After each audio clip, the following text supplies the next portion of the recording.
విలువైన సమయాన్ని దేనికోసం మనం ఉపయోగించాలి? చెప్తా ఉంటే మన శరీరం లోపల ఉండి చెప్తే తన కోసం. ఇది వ్యక్తిగత మతమార్చాలు జయించాలి.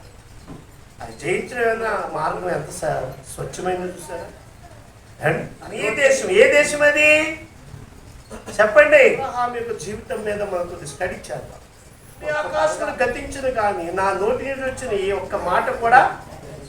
అక్కడ సృష్టికి ప్రతి సృష్టి 11వ అధ్యాయం మనకి ఏం నేర్పిస్తుంది అంటే సృష్టికి ప్రతి సృష్టి. రాసుకోండి 11వ అధ్యాయము ఒక 4 పాయింట్లు రాసుకోండి. ఒకటి సృష్టికి ఆదికాండం 11వ అధ్యాయంలో సృష్టికి ప్రతి సృష్టి అంటే దేవునికి మహిమ బదులుగా మానవుని మహిమ. రెండోది దేవుని మహిమపరచాలి,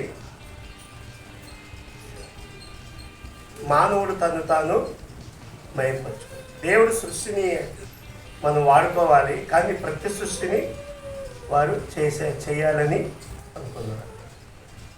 3 చెడు కోసం పరాక్రమాన్ని బలాన్ని ప్రయోగించారు. చెడు కోసము పరాక్రమాన్ని బలాన్ని ఉపయోగించారు. ఎందులో వచ్చిన ప్రకారం నిమ్రోద్ అనే వ్యక్తి యెహోవా ఎదుట పరాక్రమ గలవాడై కాబట్టి పాపం చేయడానికి పరాక్రమాన్ని బలాన్ని ఉపయోగించారు. 3. 4 దేవుని యొక్క తీర్పు.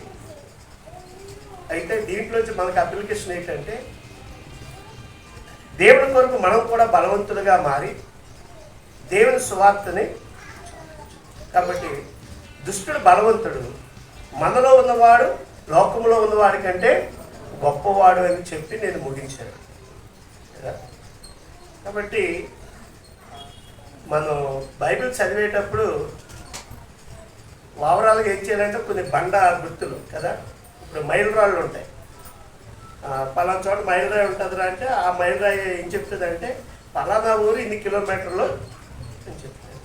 అది మనకి బండ గుర్తు అనమాట కదా. అలాగా కనీసం ఒక్కొక్క అధ్యాయాన్ని కొన్ని బండ గుర్తులు పెట్టుకోండి మీరు. అండ్ ఇప్పుడు నేను ఈ 4 కూడా ఏంటంటే బండ గుర్తులు. ఆ యొక్క అధ్యాయానికి 4 బండ గుర్తులు అనమాట. 1 సృష్టికి ప్రతి సృష్టి. అంటే ఏంటి ప్రతి సృష్టి? దేవుడు రాళ్ళనిచ్చాడు, సృష్టించాడు. వీళ్ళు ఏం చేశారు? ఇటుకని రాళ్ళకు బదులుగా ఇటుకలు, అడుసుకు బదులుగా దేవుడు ఏమిచ్చాడు? మట్టి ఇచ్చాడు, నీళ్ళు ఇచ్చాడు. 2 కలిపితే అడుస్తాయి. వాళ్ళు ఏమన్నారు? కీళ్ళని సంపాదించుకున్నారు అంటే సిమెంట్ కదా. సృష్టికి ప్రతి సృష్టి అన్నమాట. దేవుడిచ్చిన దాన్ని కాకుండా వారు సొంత జ్ఞానాన్ని ప్రయోగించి అందుగురించే వాళ్ళు చేయాలనుకున్న పాపము వారు చేయకుండా ఎవరు ఆపడానికి ఇంక సరిపోరు అని దేవుడే వారి ప్రయత్నాలన్నింటినీ ఏం చేశాడు? తారుమారు. మనం అనుకుంటాం అలా అయిపోవాలి ఇలా అయిపోవాలి, కానీ దేవుడు అవదివ్వాలి కదా.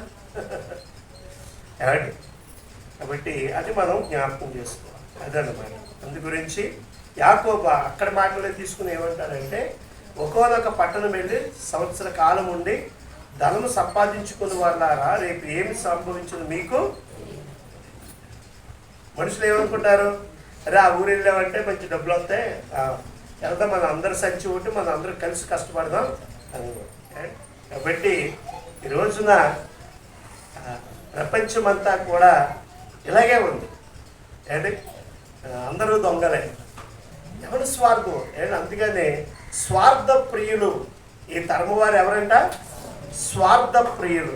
అండ్ ఇన్ని మాటలు చెప్తున్న నాలో ఎంత స్వార్థం ఉంటుంది అండ్ మీలో ఎంత స్వార్థం ఉంటుంది.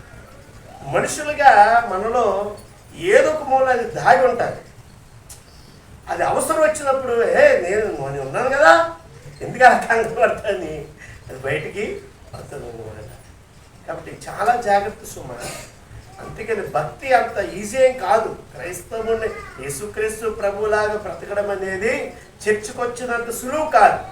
పరలోకి వెళ్ళడం కదా, చర్చికి ఈజీగా వచ్చేయచ్చు కానీ పరలోకి వెళ్ళడము అంత ఈజీ వాటన్నిటిని. అందుకని అంటే ఆ యొక్క జ్ఞానేంద్రియాలని, కర్మేంద్రియాలని, వీటన్నిటినీ కూడా జయించాలి మనం. అండ్ అవి చెప్తా ఉంటే మన శరీరం లోపల ఉండి చెప్తే అనమాట కదా. హర్షద్వర్గాన్ని జయించాలి, కామక్రోధ మదమాత్యాలు జయించాలి. అది జయించడం ఏమైనా మామూలు విషయం అది ఏమండి? కాబట్టి చాలా టైం తీసుకుని, అందుకని అది సాధన అన్నారు అనమాట. భక్తి అనేది సాధన చేయాలి, సాధనతో. కాబట్టి మన 12వ అధ్యాయంలో అబ్రహాము యొక్క జీవితాన్ని మనం చూస్తే రెండు కనబడతాయి. అంటే ఆయన మార్పు లేని జీవితం కనబడుతుంది, మార్చబడిన జీవితం కూడా కనబడుతుంది. అందుకని నేను 12వ అధ్యాయాన్ని నేను మీకు కొద్దిగా క్లుప్తంగానే, అది క్లుప్తంగా అన్నది కొద్దిగా ఒక 2-3 వారాలు అయినప్పటికీ కొద్దిగా అబ్రహాము యొక్క జీవితం మీద మనం కొద్దిగా స్టడీ చేద్దాం, కొంత అవగాహన వస్తుంది. భూమి ఆకాశములు గతించిన కానీ ఈ భూమి, ఇంత సుందరమైన ఈ భూమి మీద మనం ఎంతో పెట్టుబడి పెడుతున్నాం, కానీ ఇది కూడా ఒకరోజు గతించిపోతుంది. ఆకాశం మీద అయితే ఇంకా కొన్ని మిలియన్ కోట్ల రూపాయలు పెట్టుబడి పెడుతున్నారు, అది కూడా గతించిపోతుంది. కానీ గతించిపోయింది ఏముంది సృష్టిలో అంటే ఏంటి? భూమి ఆకాశములు గతించదు కానీ నా నోటి నుంచి వచ్చిన ఈ ఒక్క మాట కూడా గతించండి. ఏదైనా ఈ సృష్టిలో ఉంది అంటే అది కేవలం దేవుని వాక్యం. దేవుని వాక్యానికి నువ్వు పెట్టే పెట్టుబడి ఎంత? నువ్వు ఇచ్చే సమయం ఎంత? నువ్వు పెట్టే పెట్టుబడి ఎంత? నువ్వు ఇచ్చే సమయం ఎంత అనేది తప్పకుండా మనం ఏం చేయాలి? ఆలోచన చేయాలి. ఏంటి? తరము వెంబడి తరము. ఏంటి? ఇంత పెట్టుబడి పెట్టిన మనిషి అని ఉంటాడంటే మనిషి కూడా గతించిపోతాడు. మరి దేనికయ్యా ఈ వాక్యం కొరకు నువ్వు పెట్టుబడి పెట్టాలి? దీనివల్ల నాకేంటి లాభము అంటే, నీ వెనకాల వచ్చేది ఏదైనా ఈ సృష్టిలో ఉంది అంటే నీ పిల్లలు రారు, నీ భార్య రాదు, నీ బంధువులు ఎవరు రారు, నీ కులం రాదు, నీ మతం రాదు, నీ భూమి సంపాదించిన ఏది నీకు కూడా రాదు. కానీ ఏమొస్తుంది నీకు కూడా అంటే, నీవు చేసిన ప్రభువు పక్షముగా నువ్వు చేసిన వారి వారి క్రియలు వారి వెంట, నీ వెనకాల ఏమొస్తాయి? వారి వారి క్రియలు వారి వెంట వచ్చును. అండ్ ప్రకటన గ్రంథము 14:13 అంతటా ఇప్పటి నుండి ప్రభునందు మృతులు ధన్యులని వ్రాయం. పరలోకంలో ఒక స్వరము చెప్పగా వింటే, నిజమే, వారు తమ ప్రయాసలు మాని విశ్రాంతి పొందుదురు, వారి క్రియలు వారి వెంట పోవుదని ఆత్మ చెప్తుంది. ఎవరి క్రియలు? వారి క్రియలు. అంటే ఈ భూమి మీద వారు ఏదైతే చేశారో ఏమండి. అంతేకాదు 2 కొరింథీయులకు రాసిన పత్రిక 5వ అధ్యాయం 10వ వచనం కూడా చదవండి ఒకసారి. మీకు తెలిసిన మాటలు మళ్ళీ ఒకసారి జ్ఞాపకం చేస్తుంది. ఎందుకనగా వారు జరిగించిన క్రియలు చెప్పు, అవి మంచివైనా సరే చెడ్డవైనా సరే, చూడండి, దేహముతో జరిగించిన వాటి ఫలము ప్రతివాడు పొందినట్టు మనమందరము క్రీస్తు న్యాయపీఠం ఎదుట దేవునికి స్తోత్రము కలుగును గాక. హల్లెలూయా. ఒకటి, దేని బట్టి మనం ఈ భూమి మీద దేనికైతే సమయం ఇచ్చామో, దేనికైతే ఖర్చు పెట్టామో, దేని కొరకైతే కనిపెట్టామో, వాటన్నిటి అవి మంచివైనా కావచ్చు చెడ్డమైనా అన్నిటికీ లెక్క అప్పగించాలి. కాబట్టి అబ్రహాము జీవితము చాలా అమూల్యమైన జీవితం. ఎప్పుడు పిలిచాడు అబ్రహాముని? మలాకి వచ్చాడు.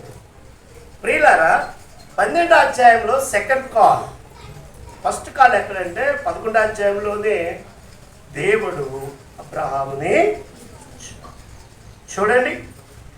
28వ వచనం చదవండి. 11వ అధ్యాయం 28వ వచనం.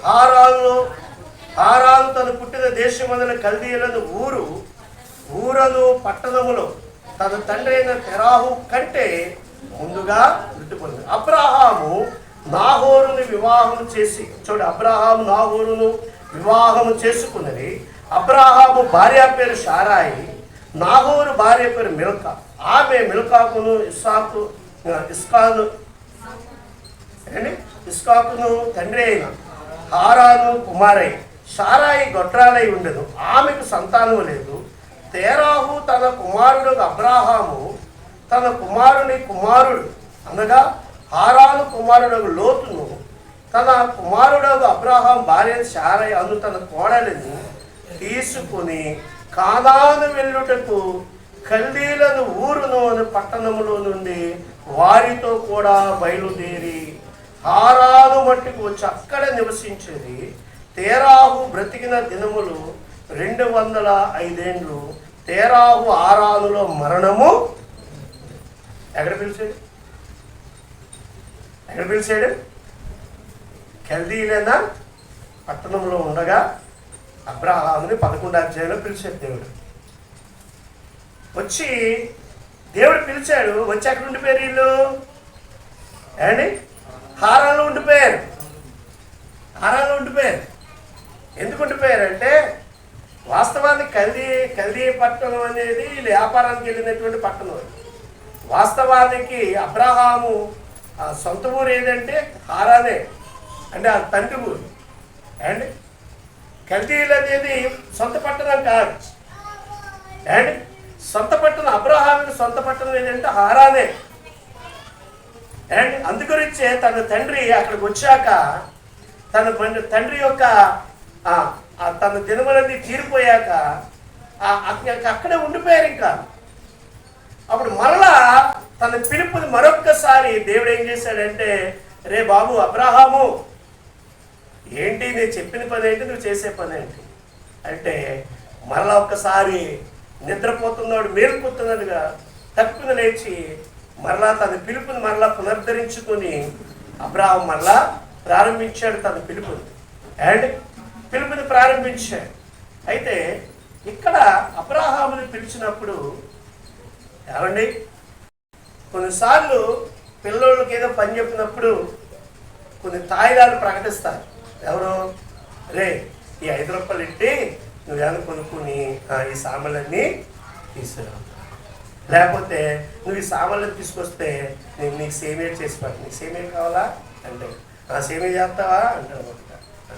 అలాగే ఏంటంటే దేవుని పని చేయడానికి ఆయన చెప్పే మాటలు చూస్తుంటే నాకు అది జ్ఞాపకం వచ్చింది కదా. అబ్రాహాంకి ఏం చెప్పాడు? అబ్రాహాము, యెహోవా నీవు లేచి నీ దేశము నుండి, ఏమన్నాడు? నీ దేశం. ఏ దేశం అది చెప్పండి.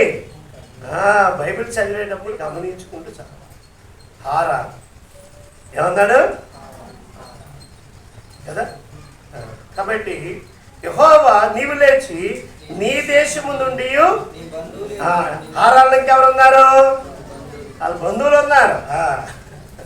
అండ్ అందరూ చాలా మంది సేవకులు చెప్పేది ఏంటంటే కల్దీలో ఊరదే పట్టణం ఉంది.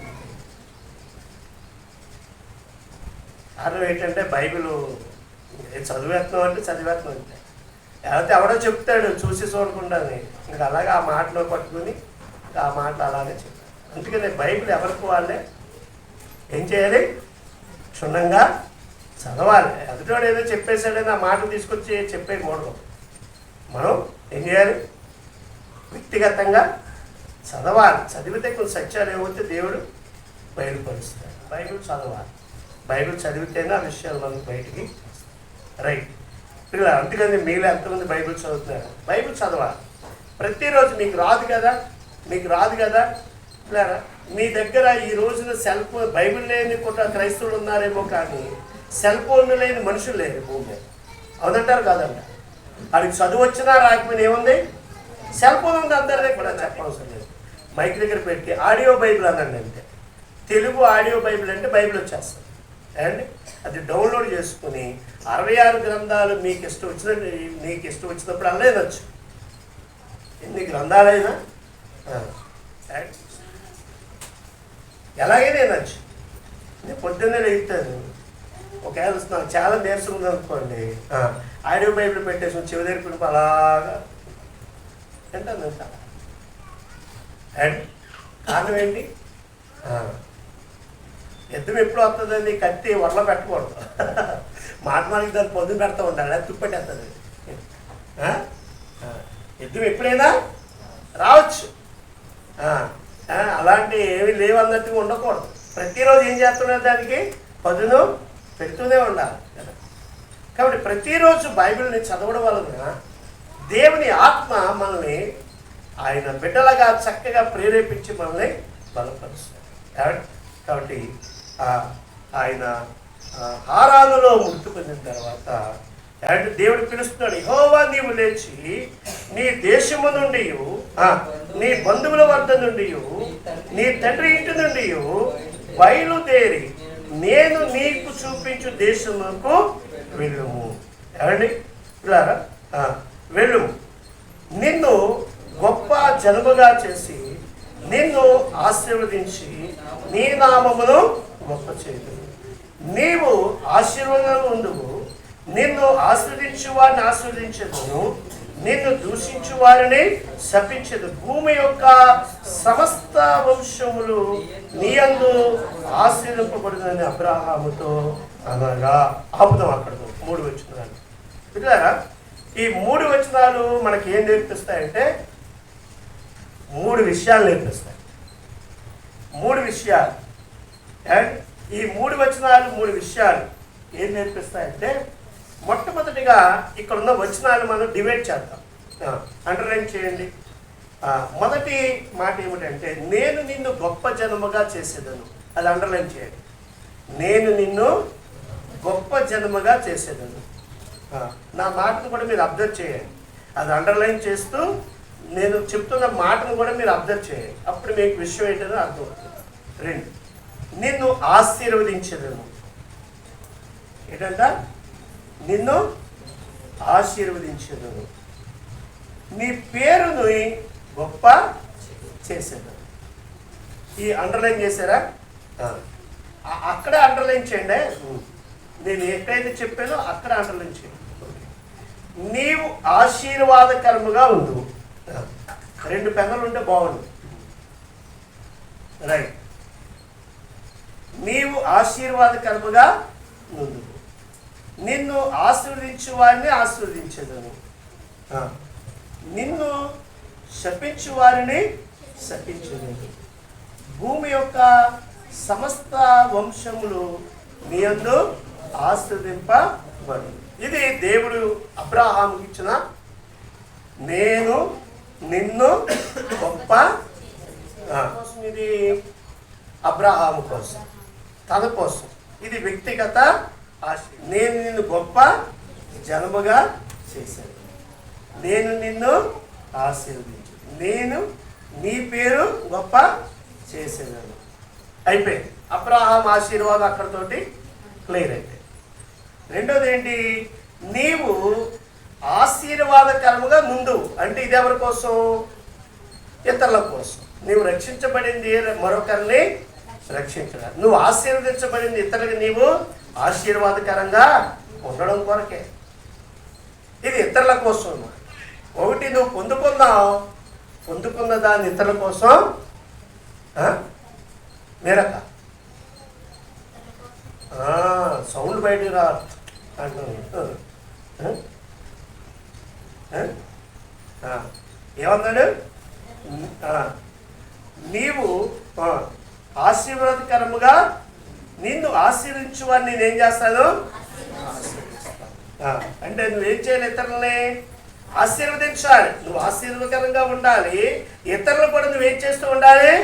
ఆశీర్వదిస్తూ ఉండాలి. ప్రభువా వాళ్ళని దీవించండి నాయన, వాళ్ళని బలపరచండి నాయన, వారిని గొప్ప చేయండి నాయన, వారిని స్వస్థపరచండి నాయన, వారిని రక్షించండి ప్రభువా.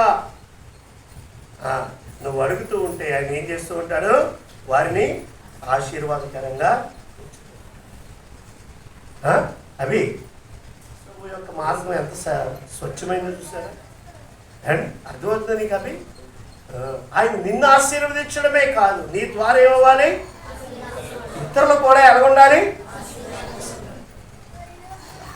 కాబట్టి నువ్వు ఎవరి కోసమైతే ప్రార్థన చేస్తూ ప్రభు వాళ్ళని ఆశీర్వదించాలి, నువ్వు వాళ్ళకి ఆశీర్వాదాన్ని పంచుతూ ఉన్నావు, ఆయన నిన్ను ఆశీర్వదించడమే కాదు, నీ ద్వారా వాళ్ళని కూడా ఏం చేస్తాడంట?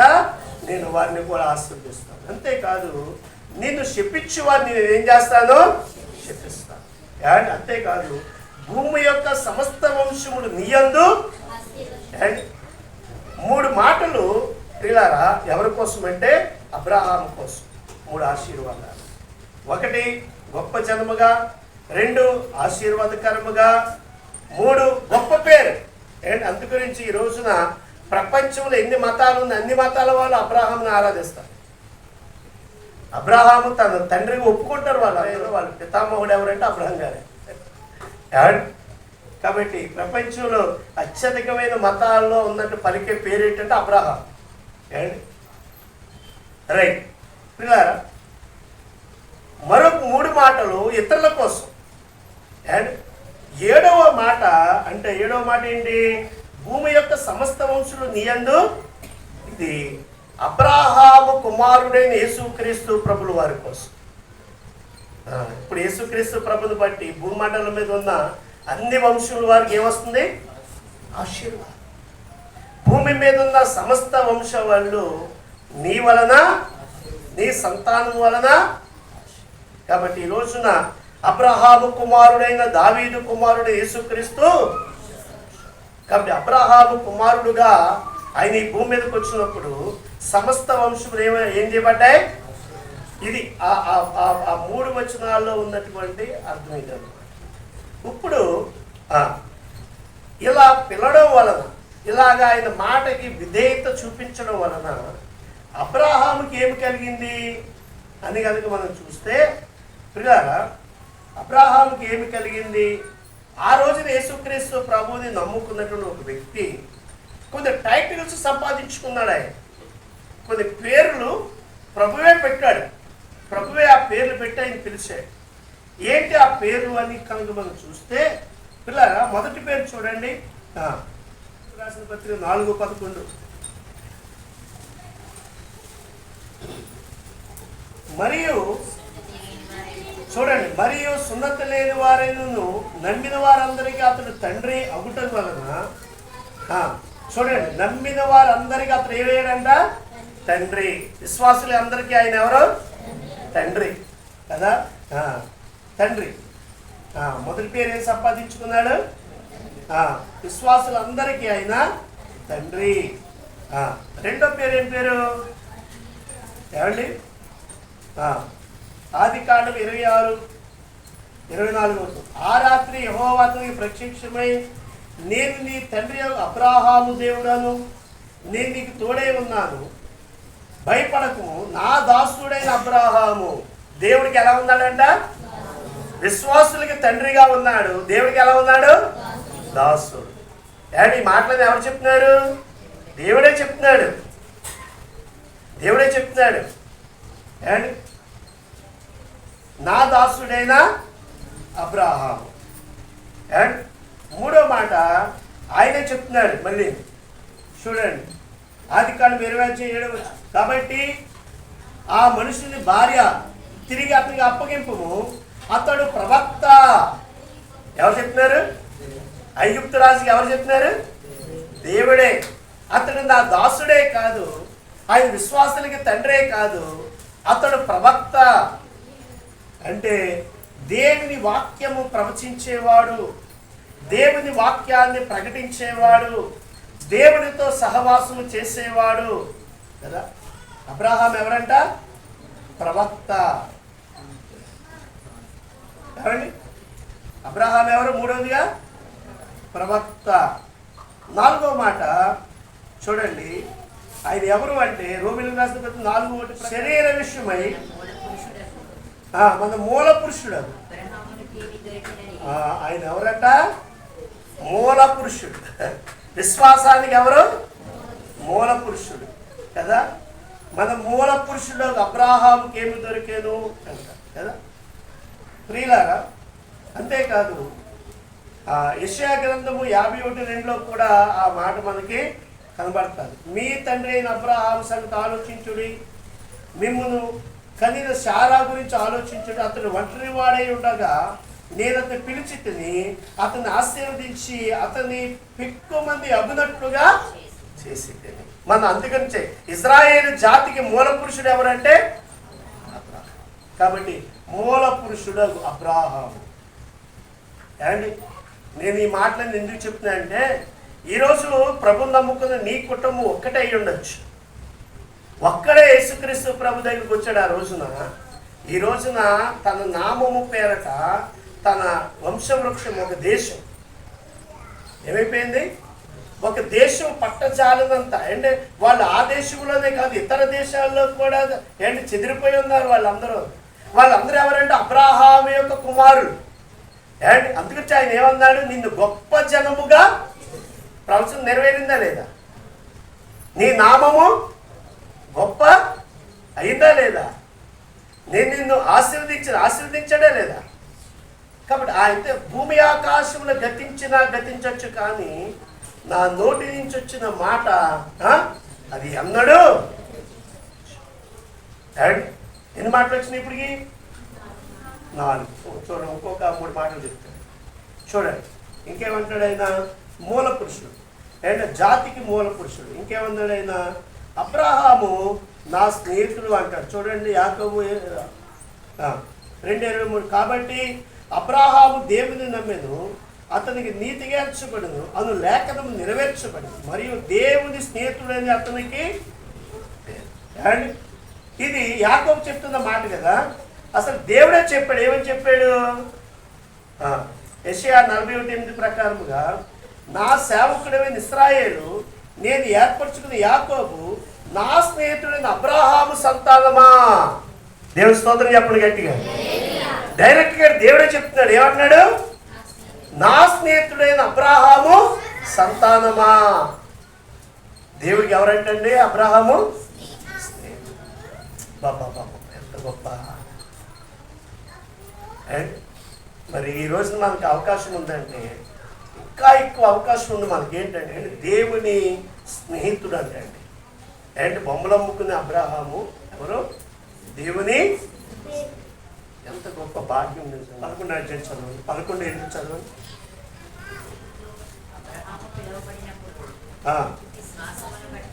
చూడు, అబ్రహాం పిలువబడిన విశ్వాసమును బట్టి ఆ పిలుపుకు లోబడి తను స్వాస్యముగా పొందనై ఉన్న ప్రదేశముకు బయలు వెళ్ళను, మరియు ఎక్కడి నుండి వెళ్ళను అది ఎరుగక బయలు. విశ్వాసమును బట్టి అతనితో ఆ వాగ్దానముకు సమాన వారసుడు ఇస్సాకు యాకోబు అనువారును గుడారంలో నివసించుచు అన్యుల దేశంలో ఉన్నట్లుగా వాగ్దాత దేశంలో వారసులైరి. ఏలయనగా దేవుడు దేనికి శిల్పియో నిర్మాణకుడయ్యాడో, దేనికి శిల్పియో నిర్మాణకుడై ఉన్నాడు, పునాదులు ఆ పట్టణము వరకు అబ్రహాము ఎదురు. చూడండి, అబ్రహాము తెలుసు ఈ కనాను దేశం నాకు ఇవ్వబోతున్నాడు, నా బిడ్డలకు ఇవ్వబోతున్నాడు, ఇస్తానన్నాడు. కాబట్టి ఎంత అద్భుతంగా ఆ యొక్క వాగ్దానాన్ని నమ్మాడంటే. కాబట్టి ప్రియులారు, ఈ రోజున చాలామంది జీవితాల్లో అందుకే నమ్ముట నీ వలనైతే నమ్మువానికి నమ్మికుండా చాలామంది. నమ్ముట నీ వలనైతే నమ్మిన వాడెవడు చరిత్రలో మోసపోయినట్టు ఒక్కడ కూడా. క్రైస్తవులకి మొట్టమొదటి పాఠం ఏమిటంటే నమ్మడం నీకు రావాలి. దేవుని వాక్యాన్ని నమ్మడం రావాలి.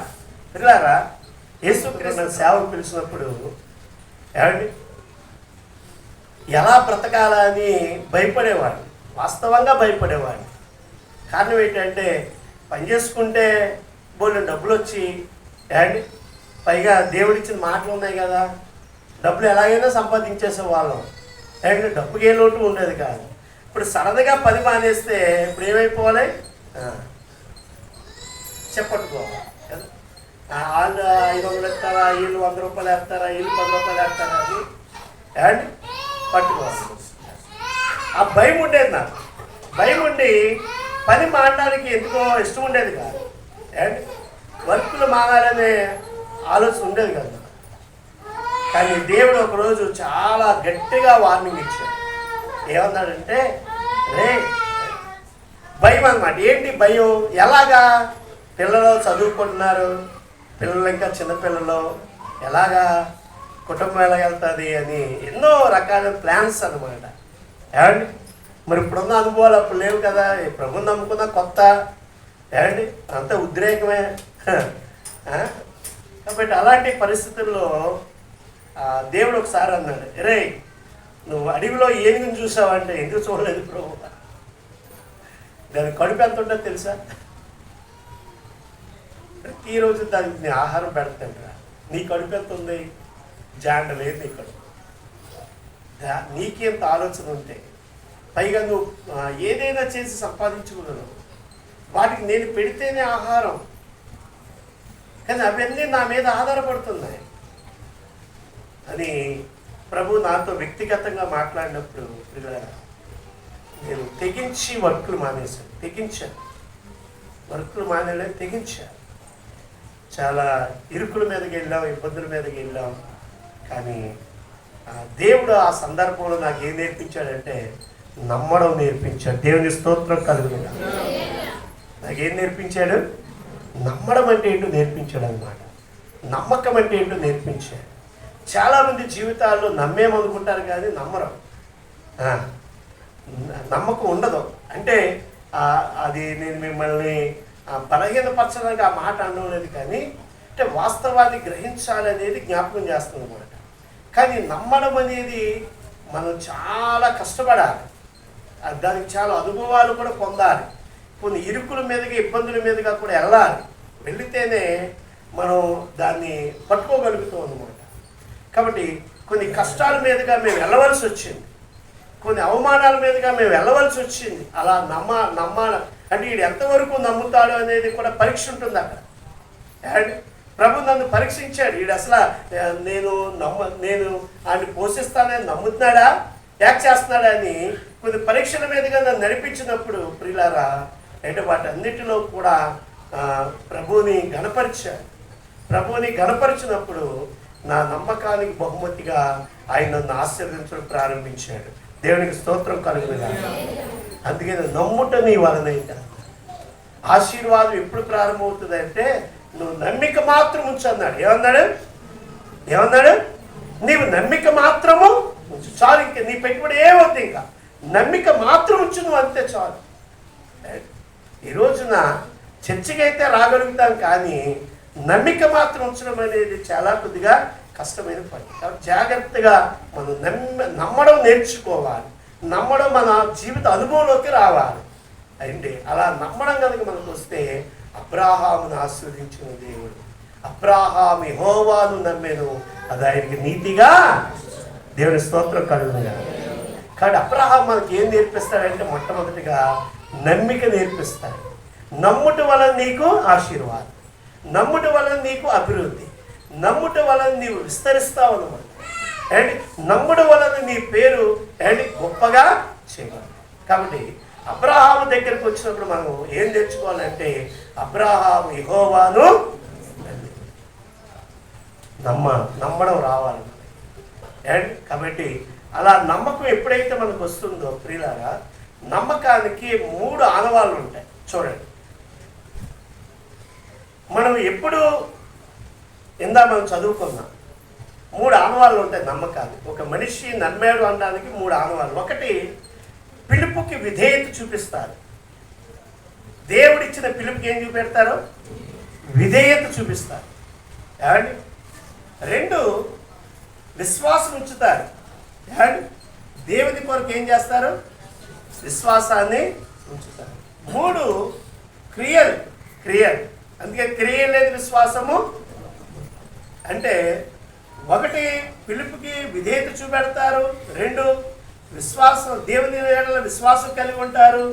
3, ఆ విశ్వాసానికి తగిన క్రియలను చేస్తారు. అప్పుడు దేవుని అబ్రాహాము యెహోవాను నమ్మెను, అది ఆయనకి నీతిగా ఈజ్ ఈక్వల్ టు నీతి అన్నమాట. అంటే దైవ నీతి. ఈ వ్యక్తి దేవుని నమ్మాడు, ఈ వ్యక్తి దేవుణ్ణి నమ్మాడు అన్నాడు. దీనికి రిఫరెన్స్లు ఏమిటంటే చూడండి, రోమిలకు రాసిన పత్రిక 4వ అధ్యాయము 1-3 వచనాలు, గల్తీలకు రాసిన పత్రిక 3:6, యాకోబు రాసిన పత్రిక 2వ అధ్యాయము 21-22. ఇంటికి వెళ్ళాకి చదువుకోండి. అండ్ నేను మీకు చెప్పేసాను, విధేయత. పిలుపుకి ఏమి ఉండాలి? విధేయత చూపించాడు ఆయన. 2వది ఏం చూపించాడు? దేవునికి విశ్వాసాన్ని మూడోది ఏం చూపించాడంటే క్రియలు. ఏం చూపించాడు? కారణం ఏంటంటే నమ్మాడు. దేవుణ్ణి ఏం చేశాడు అబ్రహాము? నమ్మాడు. కాబట్టి ఆయనకి రమారమి 7 టైటిల్స్ ఇచ్చాడు అండ్ 7 ఆశీర్వాదాలు ఇచ్చాడు అండ్ 7 యుగాల వారికి నీతిమంతుడిగా మార్చాడు. దానంతటికీ మూల కారణం ఏంటంటే నమ్మిక. అండ్ నమ్మేమో అనడానికి 3 రుజువులు చూపించండి నేను మీకు. 1 విధేయత, 2 విశ్వాసం, 3 క్రియ. ఈ 3 ఒక మనిషిలోకి వచ్చినప్పుడు ఈజ్ ఈక్వల్ టు నమ్మిక అంటే నీతి అన్నమాట. దేవుని బిడ్డలుగా మనము నీతిమంతులమని అక్కడ తీర్చబడతాం. ఓకేనా? కాబట్టి ఇవి లేకుండా ఒకవేళ నేను క్రైస్తవుడిని అని నేను అనుకుంటే నన్ను నేను ఏం చేసుకుంటున్నాను? మోసం చేసుకుంటున్నాను. నన్ను నేనే మోసం చేసుకుంటున్నాను. భ్రమ, అది వాస్తవం కాదు. అది అల్టిమేట్ గోల్ ఏమిటి అంటే ఆయన దేనికి నిర్మాణకుడు, శిల్పి అయి ఉన్నాడో ఆ పరలోక పట్టణం మీద ఆయన కన్ను దృష్టి. అనేక ఆశీర్వాదాలు భూమి మీద ఉన్నాయి, కానీ వాటి మీద ఆయన మనసు పెట్టలేదు. కానీ మనసు అంతా ఎక్కడుంది? దేనికి దేవుడు శిల్పి నిర్మాణకుడై ఉన్నాడు ఆ పరలోక పట్టణం మీదే తన. మనం అంతే. ఈ భూమి మీద దేవుడు మనల్ని ఆశీర్వదిస్తాడు. అంటే మంచి బిల్డింగ్ ఇస్తాడు, మంచి పిల్లల్ని ఇస్తాడు, మంచి ధనం ఇస్తాడు, మంచి పేరు ఇస్తాడు, అన్నీ ఇస్తాడు. కానీ ఇవన్నీ నథింగ్. అంటే వాడుకో, దేవుడి కొరకు వాడు. అండ్ అన్నా కదా, నువ్వు దీవించబడు, దీవెనకరంగా ఇతరులకి. కాబట్టి ప్రియులారా, ఈ రోజున వాటిపైంది కాదు మనసు. మన మనసంతా కూడా దేనికి దేవుడు శిల్పి నిర్మాణకుడై ఉన్నాడు ఆ పరలోకపు పట్టణపు ఆ పునాదుల పైన మన కన్ను దృష్టి అంతా ఉంటారు. కాబట్టి లెక్క ఉందండి. అంతేగాని జీవితం ఉంది కాదని వస్తుంది మాట్లాడేసి ఇష్టమైన ప్రవర్తించేసి ఇష్టమైన జీవించేస్తే పశువుకి మనకి పెద్ద తేడా ఏమి. మనం మనుషులు దైవ స్వరూపులం, మనం దేవుని యొక్క బిడ్డలం. అండ్ దేవుని కంటే కొద్దిగా తక్కువగా చేయబడ్డాము.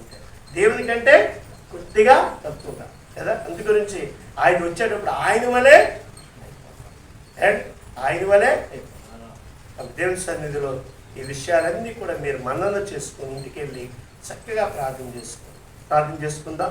తలలో ఉంచుదాం.